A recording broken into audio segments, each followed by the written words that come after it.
Hey guys, SweetBananaGaming here, coach of your Orlando Solgaleo here with your PGBL Season 4, Week 4 Team Builder for our match against the Worchester Wartortles, coached by Lucky Wolf. Alright, so for this week, I decided to get a little extra help. I made the core team with Akihiro. As usual, we had some discussions, and then I decided to take it up a notch, get a second opinion. I talked to Frenzy, who's another big competitive player on my Discord server.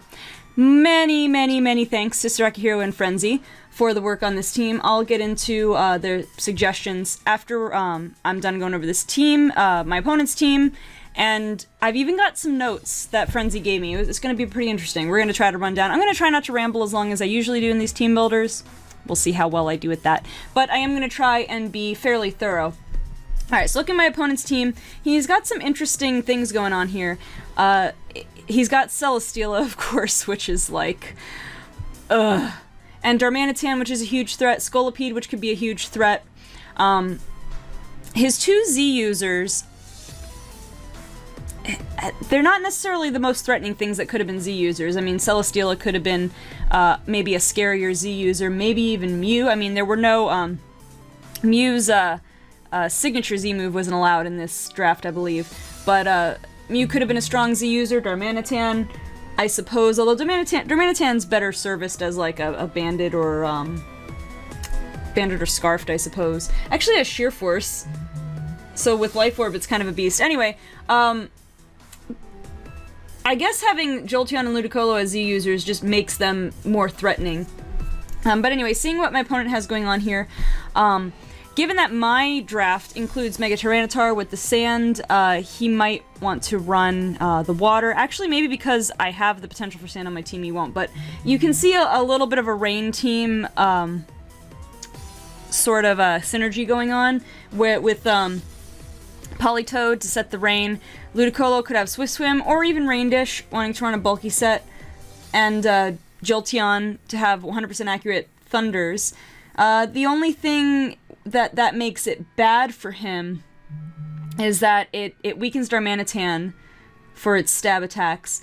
It makes Darmanitan and Diggersby more vulnerable to water attacks, and it makes Celesteela wide open for 100% accurate Thunder from my side. Now, I don't have anybody with Thunder, but just looking at the pros and the cons from his point of view on running that rain synergy, which he might want to do, or he might assume that if I do bring Mega Tyranitar, then he won't want to bring the rain because I just have the sand anyway, or maybe it'll be even more reason for him to want to bring the rain. Either way, I'm not bringing Mega Tyranitar, but because Mega Tyranitar, if you just look at Pokemon's stab damage on this team, he takes super effective stab damage from Celesteela, Ludicolo, Politoed, Primeape, Wigglytuff, and Mega Altaria. Not to mention, and Diggersby. Not to mention that Mew can have super effective attacks, Scolipede can have, it takes super effective stab damage from Scolipede as well, and Darmanitan can have close combat, and Jolteon, maybe Jolteon might be the only thing that, but it could have a hidden power fighting or something. So basically, Mega Tyranitar has no reason to show up this match. Anything it could do to help me is significantly hurt by the fact that it's seriously threatened by everything on my opponent's team, so I probably won't be bringing it.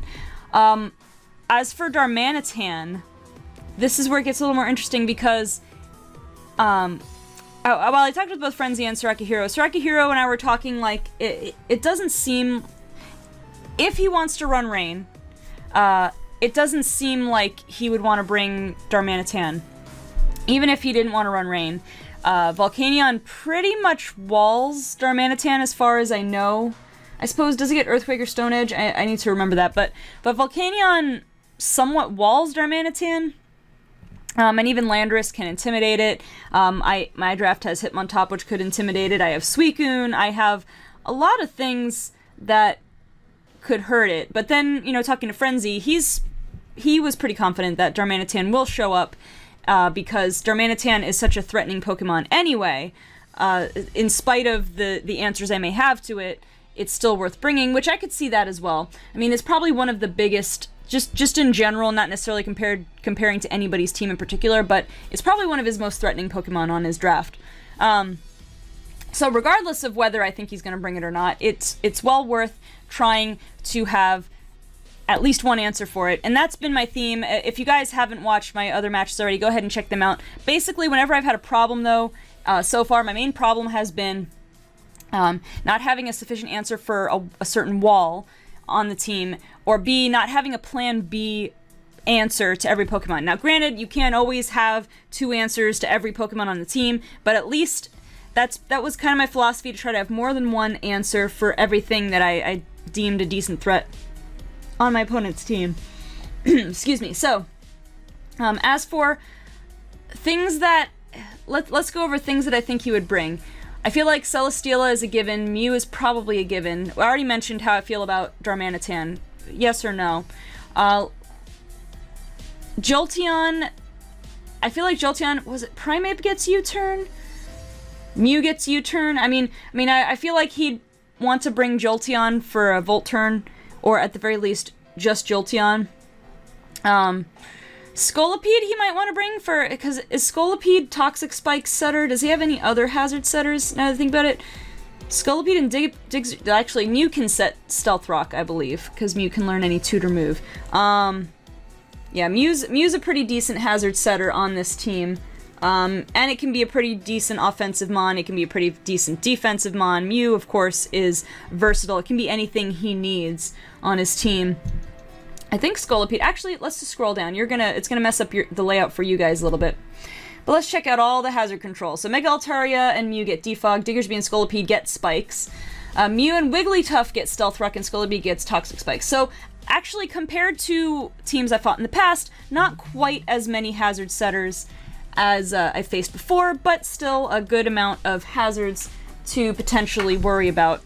And Pumpkin is exploring up there. I'm going to tilt the camera up. You can see him up there on the shelf. He's recently learned how to climb, like, on top of my big closet over there. I don't know, he's exploring. But anyway, if you hear some noise in the background, that is what it is. So anyway, but he's certainly got some hazards to be aware of. He does have 4 Heal Bell users and 2 Wish users, which, Yep, he's knocking my stuff down. Don't mind him. I'll try to ignore him until after I'm done recording. 2 Wish users, and, let's see, Priority, Fake Out, Quick Attack, Sucker Punch, and Vacuum Wave. Mostly from Mew, of course, because Mew can learn almost anything. Most likely, Diggersby with Quick Attack and Ludicolo with Fake Out would be my 2 most probable things. My 2 most probable guesses on moves that would show up. He is just knocking down all my figures. I can't even go... It's so high up, I can't even go up there and really rearrange them all out. I said I was going to try to ignore him, and so I'm going to try to ignore him. Alright, let's get down. I've tried to say I'm going to avoid rambling, so you get the gist. I do think that... Anyway, I definitely had to be prepared for Celesteela, Mew. I definitely want answers to Scolipede and Darmanitan. Jolteon is generally just threatening all around. Jolteon is just pretty good as a pivot. Pretty good as a scout. And again, Politoed if he wants to set the rain. I don't know about Wigglytuff and Primeape. He could bring Primeape though if he's anticipating a have Tyranitar. So let's say Celesteela, Mew, Darmanitan, Jolteon, Primeape, Altaria? I don't know. I mean, I could see different combinations, and pretty much every single time there have been at least a couple Pokemon that I thought, there's been at least one Pokemon, I thought for sure they're going to bring that, and then they didn't, or I wasn't really thinking about them bringing another Pokemon and they brought it. So, what can I say? I'm never going to know for sure what my opponent's going to bring. So, like I said, my general philosophy was to try to prepare as much as possible for everyone. So now let's get over to my team. Now, as you can see, I got out of the, like, 252-4 thing going on here, because I talked to Frenzy, and he mentioned, you know, I think you're not making use of your EVs. A lot of EVs are going to waste here by doing 252 on everything. And I kind of, yeah, I knew that. I never really had gone through the time to, like, calculate out everything and exactly what I needed. So I kind of just took for granted, oh, max everything is fine.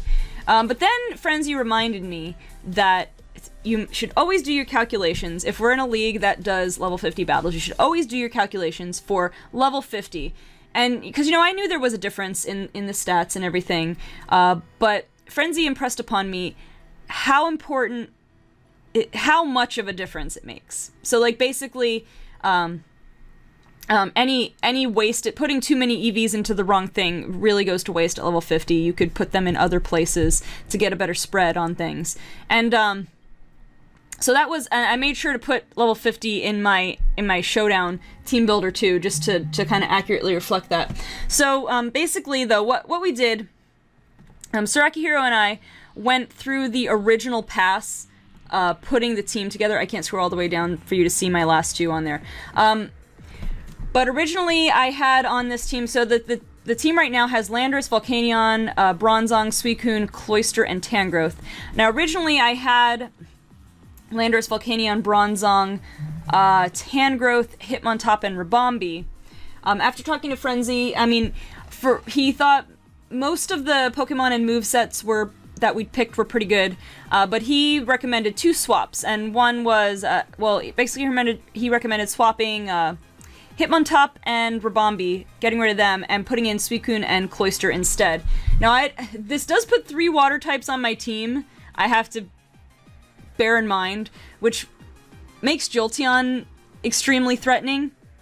I knew I had the 2 water types, but yeah, I definitely have to watch out for that. But once Frenzy gave me his like rationale for everybody's sets and the EV spreads, it kind of made sense. Like he helped me, he ran the calcs and gave me the recommendations for the spreads, and he gave me his notes, and I'm gonna use these notes to kind of relay to you the reasons for everything. So, well, let's start with Landorus.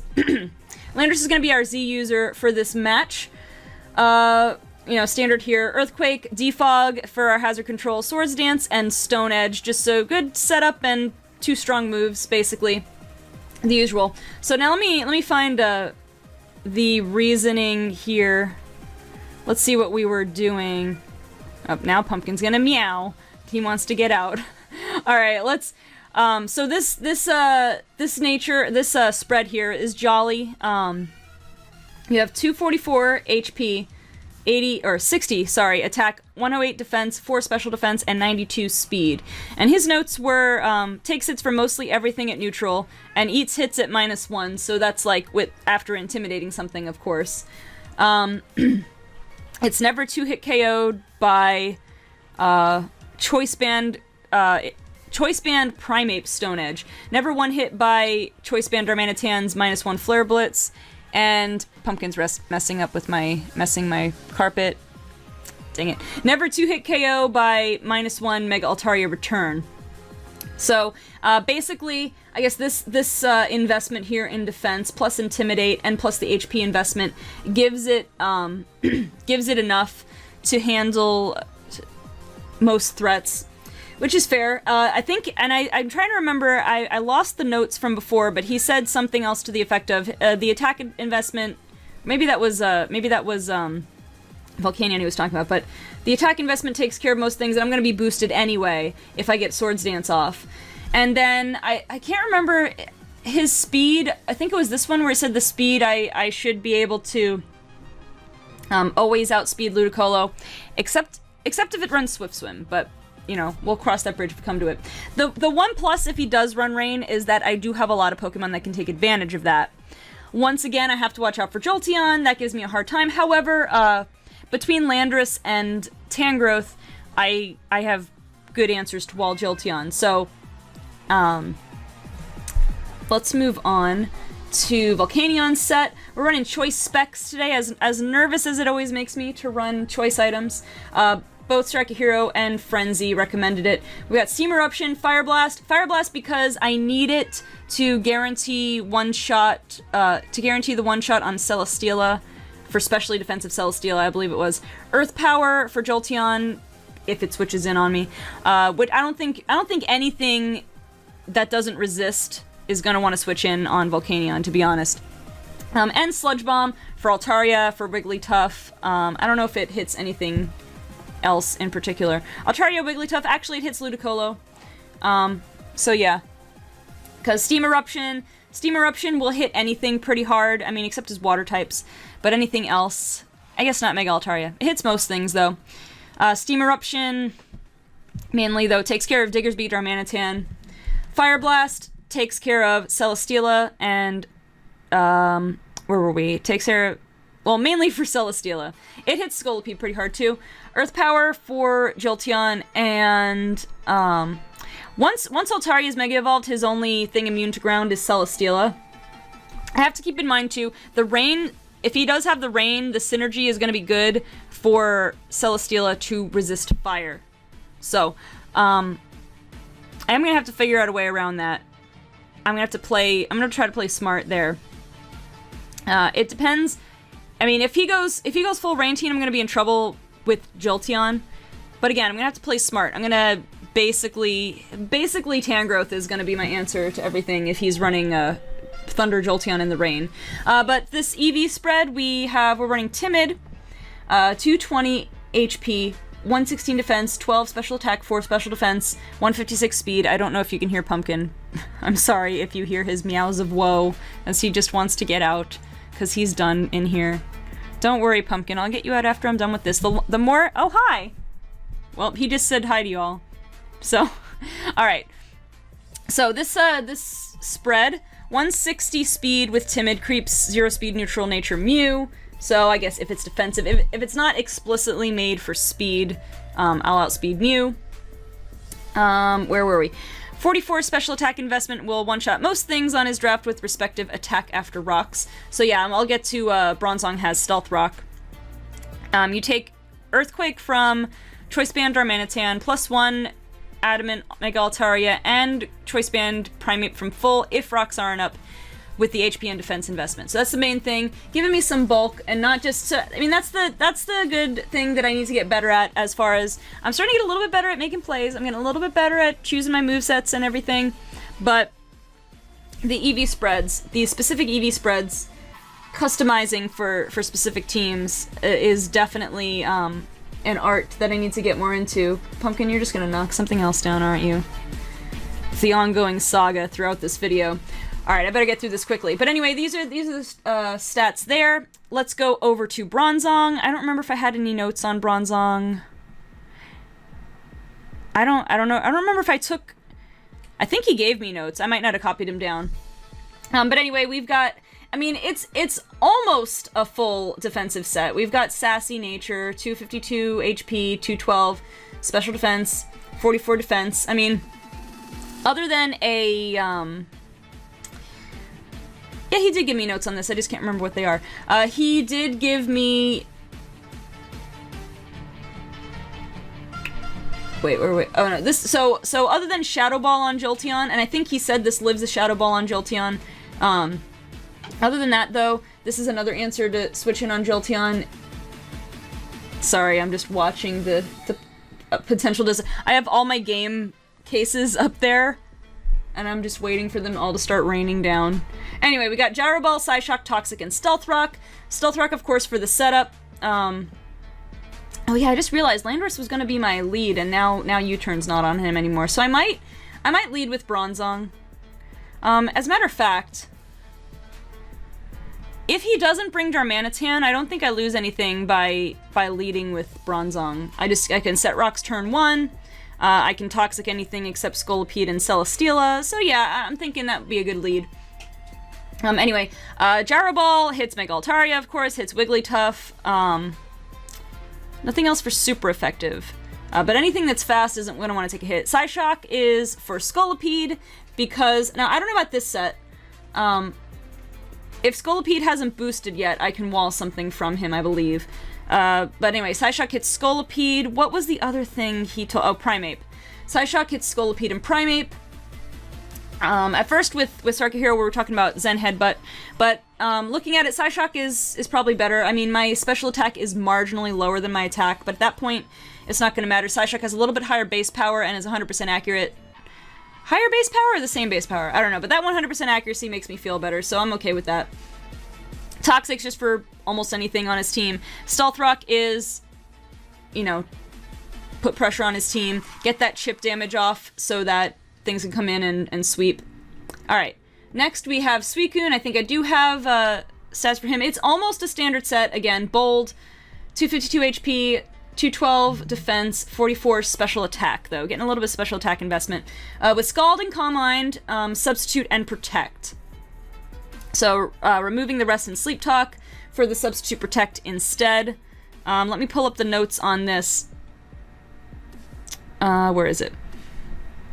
So with this spread, I don't get 2-hit KO'd from, Choice Banded Primape's Close Combat, and I one-shot it after 1 boost and after a Close Combat drop after rocks. And that's a lot of ifs, I guess, but again, that's why this scenario has to play out so well. So I do think getting rocks out turn 1 is probably going to be important. And now I don't want to waste, if Altaria comes, I don't want to, or Wigglytuff, I don't want to waste Bronzong too soon. I learned that lesson the hard way before. But I will probably lead out Bronzong and then swap to something depending on the scenario. That is my initial plan. All right, so next we have Cloyster. Icicle Spear, Shell Smash, Spikes, and Rock Blast. Spikes, specifically, Frenzy said, maybe I should lead. I don't know. I don't think Cloyster is the lead, though. I think Bronzong's more the lead. But he was saying 3 layers of Spikes does a lot to his team, which is true. Again, anytime you can get the chip damage is going to be good.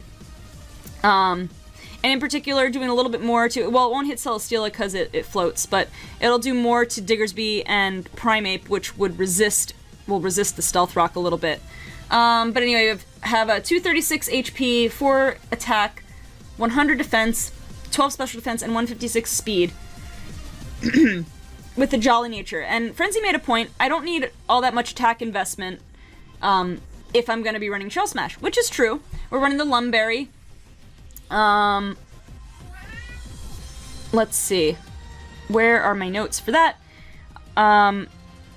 4 attack guarantees a 2-hit KO on Mew after Stealth Rock and 3 layers of spikes? Yeah, I guess that's what it means. Now, getting 3 layers of spikes is going to be interesting. What am I going to have to be out against? I'm going to have to be out against something that doesn't have much to attack me with. I mean, I suppose if Darmanitan is in, I could probably live from Darmanitan because I'm defensive.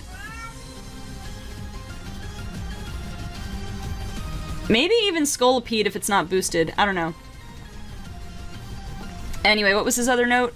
12 special defense means you're never 2-hit KO'd by Celesteela's Flamethrower at neutral. That's right, Celesteela can pack the Flamethrower. That is correct. Alright, so this is the Cloyster set. Yeah, but I am gonna have to be careful. I am gonna have to be careful here with my 3 water types. Alright, but let's move on to the last member of our team. We have our Tangrowth. I wasn't sure with Strike Hero we were talking about maybe running Leech Seed, but Frenzy said, let's bring it back to Assault Vest, and you know what, I like Assault Vest Tangrowth. I think that's good. Did I get the right nature on here? Oh yeah, I put the investment on the wrong thing on here, so ignore that. It should be 124 special defense. Okay, so 252 HP, 132 defense, 124 special defense. Leaf Storm, Knockoff, Sludge Bomb, Hidden Power Fire. I did not even realize until Frenzy told me that Tangrowth got Leaf Storm, so that's kind of cool. With Regenerator, of course. Knockoff is just to punish anything that wants to come in. Sludge Bomb, of course, hits the fairies and the other grass types. Wait, there's just one. Just Ludicolo. Hidden Power Fire hits Celesteela for something. Let's see, where to see? It says this spread avoids the 2-hit KO from Adamant Altaria, return from Scarf and Fernape Close Combat, from Specs Jolteon Hidden Power Ice, and the one-shot from Z Ice Beam from Ludicolo. Yeah. Blah blah blah. Leaf Storm KOs Infernape and Jolteon if you set spikes. I don't know if that means 3 layers of spikes. But yeah. So getting spikes up is gonna be... Sounds like getting spikes up is gonna be good. If I can get 3 layers of spikes, man, what... Do I want to? I don't know. I'm gonna talk with Strike Hero a little bit about leads and about playing the water types there. I mean, yeah, it's gonna be risky. However, it could be rewarding as well. I don't know. We're gonna see. I guess we're gonna see. I'm not gonna get too much more into the over-analysis of it, but basically this is the layout of the team. Once again, many thanks to Sarakahiro and to Frenzy for helping me put this together. I will definitely be relying on your guys' guidance throughout the rest of this season. Anyway, if you're excited for a Week 4 match, go ahead and show your Orlando Solgaleo pride down below in the comments section. Don't forget to give a like if you haven't already. Subscribe if you hadn't already. And, yeah. Alright. Thank you guys so much for watching, and I'm going to see you next time for PGBL Season 4, Week 4. Your Orlando Solgaleo versus the Worchester Wartortles. I'll see you then.